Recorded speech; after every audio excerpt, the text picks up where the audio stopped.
Hi friends, मैं रेशु रोलिया और आपका मिन्स रेसिपीज चैनल में स्वागत है।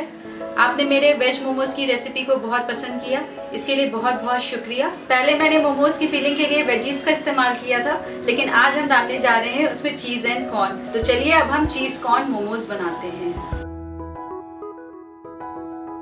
चीज़ कॉर्न मोमोज का आटा बनाने के लिए हमने लिया है 2 कप मैदा, आधा चम्मच तेल और आधा चम्मच नमक। और स्टफिंग के लिए हमने लिया है 200 ग्राम उबले हुए कॉर्न, अमूल चीज़ के 2 क्यूब्स, 2 चम्मच मोज़रेला चीज़, 1/4 चम्मच काली मिर्च पाउडर, 1 चम्मच इटालियन सीजनिंग और नमक स्वाद अनुसार। चीज़ कॉर्न मोमोज बनाने के लिए सबसे पहले हम कॉर्न को बिल्कुल दरदरा पीस लेते हैं। कॉर्न को हमने बॉईल कर लिया है। यदि आपके पास उबले हुए कॉर्न नहीं है तो इसे पानी में डालकर आप 5 मिनट तक उबाल लीजिए। और यदि कॉर्न कैसे उबालें यह देखना है तो आप मेरे कॉर्न पैटीज़ के वीडियो को देख सकते हैं, इसका लिंक ऊपर दिया गया है।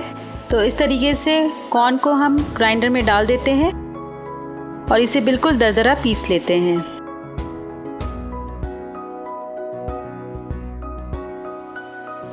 ये देखिए कॉर्न हमारा बिल्कुल तैयार हो गया है, इसे हमने बिल्कुल दरदरा पीस लिया है। अब चलिए इसका मिक्सचर बनाते हैं। मिक्सचर बनाने के लिए हमने ये बाउल लिया है। अब इसमें हम पिसा हुआ कॉर्न डाल देते हैं।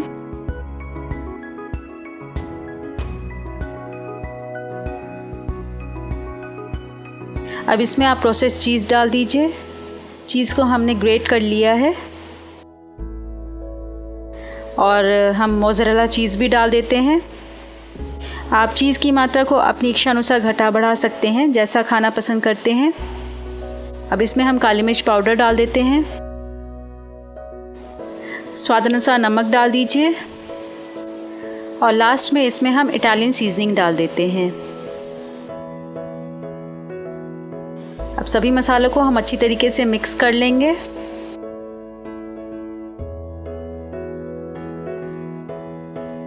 तो ये हमारा मिक्सचर बिल्कुल तैयार हो गया है। अब चलिए इसकी स्टफिंग करते हैं। मोमोज़ बनाने के लिए हमने आटा पहले ही लगा लिया था। हमने जो है पानी, नमक और मैदा का इस्तेमाल किया आटा लगाने में, और लास्ट में हमने ऑयल से इसे अच्छी तरीके से गूँथ के बिल्कुल चिकना कर लिया है। और यदि आप मोमोज़ का आटा कैसे लगाएं यह देखना चाहते हैं तो आप मेरे वेज मोमोज़ के वीडियो को देख सकते हैं, जिसका लिंक ऊपर दिया गया है। अब चलिए हम मोमोज़ के लिए स्लाइसेस बना लेते हैं। तो इस तरीके से हमने छोटी छोटी लोइयाँ बना ली हैं। अब चलिए इसे हम बेल लेते हैं।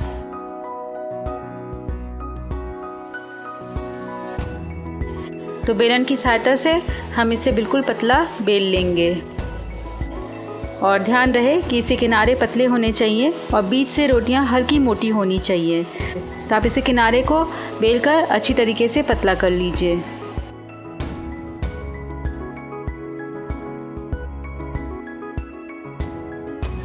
बेलते समय हमने सूखे आटे का इस्तेमाल नहीं किया है। यदि आपका आटा बहुत ज़्यादा चिपक रहा है तो आप हल्के सूखे आटे का इस्तेमाल कर सकते हैं। तो इस तरीके से हमने मोमोज़ के लिए एक स्लाइस बना लिया है और इसी तरीके से अब हम बाकी स्लाइसेस भी बना लेते हैं।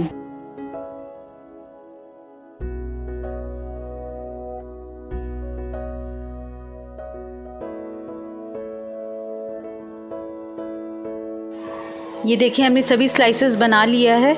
अब इसकी हम स्टफिंग करते हैं। स्टफिंग करने से पहले इसे हम किसी कॉटन क्लॉथ से ढक देते हैं, जिससे कि मोमोज़ की स्लाइसेस सूख ना पाएँ। तो इस तरीके से हमने कपड़े से ढक दिया है। अब चलिए एक एक स्लाइस लेते हैं और इसकी स्टफिंग करके हम मोमोज़ बनाते हैं। तो इस तरीके से हमने एक स्लाइस लिया है और इसके बीच में हम कॉर्न का मिक्सचर डाल देते हैं। हमें मिक्सचर बहुत ज़्यादा नहीं भरना है। अब हम हाथों की सहायता से प्लेट्स बना लेते हैं। तो हमने इस तरीके से एक प्लेट बनाया है और इसे अच्छी तरीके से चिपका लीजिए। और इसी तरीके से हम दूसरी प्लेट भी बना लेते हैं और तीसरी प्लेट भी बना लीजिए। तीनों प्लेट बनाने के बाद अब हम अंगूठे और उंगलियों की सहायता से दोनों तरफ से इसे इसी तरीके से मोड़कर प्लेट बना लेंगे। मसालों को हाथों की सहायता से हम अंदर की तरफ थोड़ा सा पुश कर लेंगे, जिससे ये बाहर की तरफ ना निकल पाए।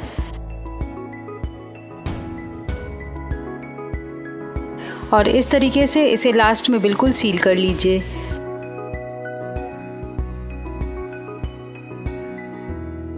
तो ये हमारा एक डिज़ाइन तैयार हो गया है। इसी तरीके से हम फिर से इसी डिज़ाइन को बना लेते हैं।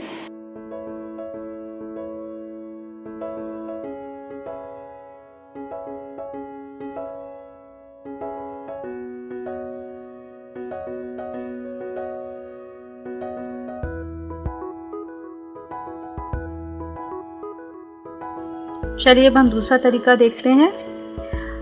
इसी तरीके से हम हाथों में एक स्लाइस लेंगे और इसमें स्टफिंग डाल दीजिए, और ये सबसे आसान तरीका है।